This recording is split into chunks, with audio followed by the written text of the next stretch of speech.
예, 충남 논산 계령 금산의 김종민입니다.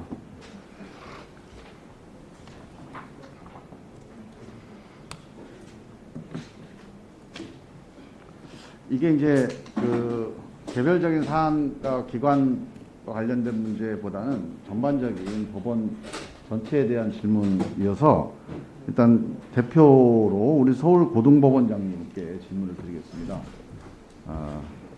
답변을 좀 부탁드릴게요. 일단 첫 번째 문제는 최근에 이제 이른바 사법농단이라고 얘기를 하는데 사법 행정권 남용과 관련된 이제 검찰 조사와 재판이 지금 진행되고 있지 않습니까? 여기에 대해서 우리 법원 내부에 이 법관들의 인식은 어떤지 이게 좀 궁금해요. 그래서 제가 쭉 이렇게 대화를 해보면 뭐 이게 뭐 조사를 뭐 체계적으로 한 건 아니니까 제가 이제 개별적으로 대화를 해보면 세 가지 의견들이 있습니다. 그러니까 어느 쪽이 더 크게 흐름이 있는지 좀 궁금한데 첫 번째는 뭐냐면 이게 사법집행권 남용이 실제로 있었다.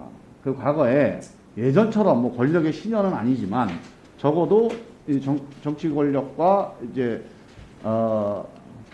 좀 부적절한 그런 관계가 있어서 여기에 대해서는 진상이 규명되고 또 누가 책임질 사람은 책임은 져야 된다. 이렇게 보는 시각이 하나 있어요. 그 다음에 두 번째는 이게 이제 이른바 촛불 정권이 들어서면서 적폐청산이라는 사회적 분위기, 그러니까 이 정치적 배경 때문에 법원에 대한 어떤 정치적 봉쇄로 펼쳐진 사건이다. 이런 시각이 또 하나가 있습니다. 그 다음에 세 번째로는 뭐 1번, 2번하고 중복될 수도 있고 아니면 1번, 2번이 아닌 판단일 수도 있는데 이건 검찰이 법원에 대해서 과잉 수사를 한 거다. 실제 문제가 없진 않았으나 문제를 확대하고 과장해서 과잉 수사를 한 거다. 이 세 가지 의견이 있습니다. 그런데 우리 이제 뭐 우리 고등법원장님 개인 의견을 여쭤보면은 뭐 답변하시기 좀 곤란하실 테니까 전체적으로 우리 법관들 내에서 이 세 가지에 대해서 세 가지 중에 어느 게 좀 더 흐름이 강합니까? 뭐 제가 뭐 그걸 어떻게 좀 전체 의견을 들어본 바도 없고요. 뭐 이런 세 가지 의견이 있다는 거는 알고 있습니다만은 어느 게 더 우세한지는 저로서는 알 수 없습니다. 개인적인 의견 혹시 말씀해 주실 수 있으신가요? 이런 사태, 뭐 사법행정권 남용 사태가 난 거에 대해서 상당히 유감스럽게 생각하고 분명 법원의 어떤 사법행정에 대해서 문제점은 있었다라고 생각을 합니다.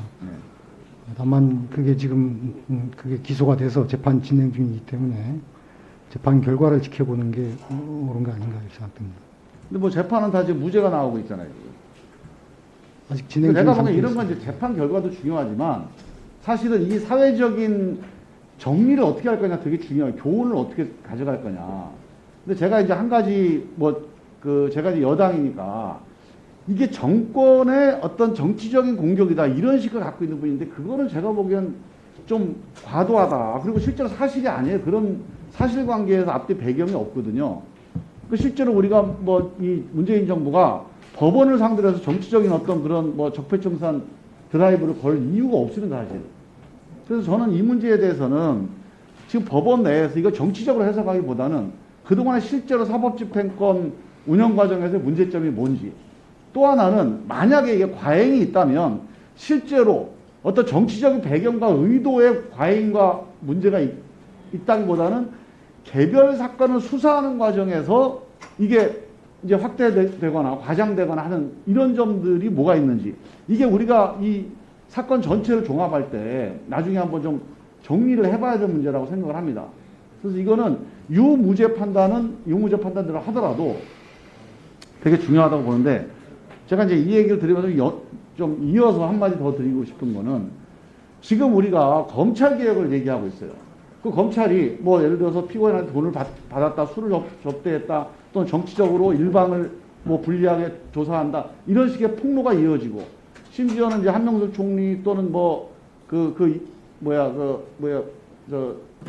서울종합예술학교 관련된 그 정치인들 입법 로비 사건 그 당사자들이 진술을 번복하면서 유죄 무죄가 이제 번복될 수 있는 이런 상황까지 오고 있는데 이 검찰의 수사의 문제점 이것 때문에 이제 검찰 개혁이 있고 그 다음에 공수처까지 얘기를 되는데 사실은 검찰 수사에 대한 민주적 통제의 가장 일차적인 책임은 좀 법원에 있다고 봅니다.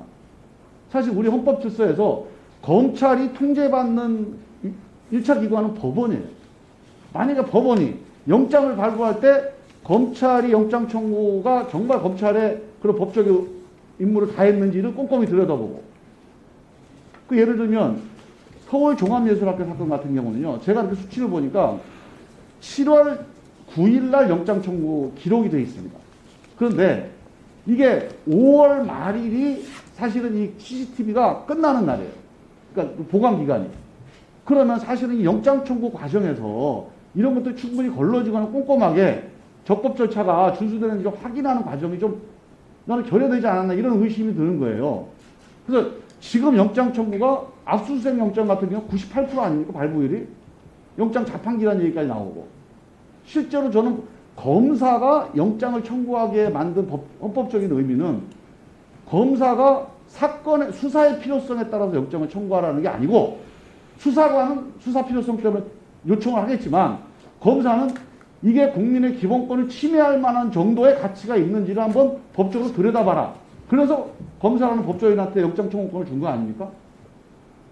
그리고 영장 재판을 법관에게 맡긴 이유도 결과적으로는 이게 수사상의 필요가 과연 국민의 기본권을 침해할 정도의 가치가 있는지를 법적으로 헌법적으로 판단하라는 그런 취지에서 그 준 건데 이 영장 청구 과정도 실제로 판사님들이 얼마나 검사님들한테 이 사법 통제를 하고 있느냐. 사법 통제를 해야 됩니다.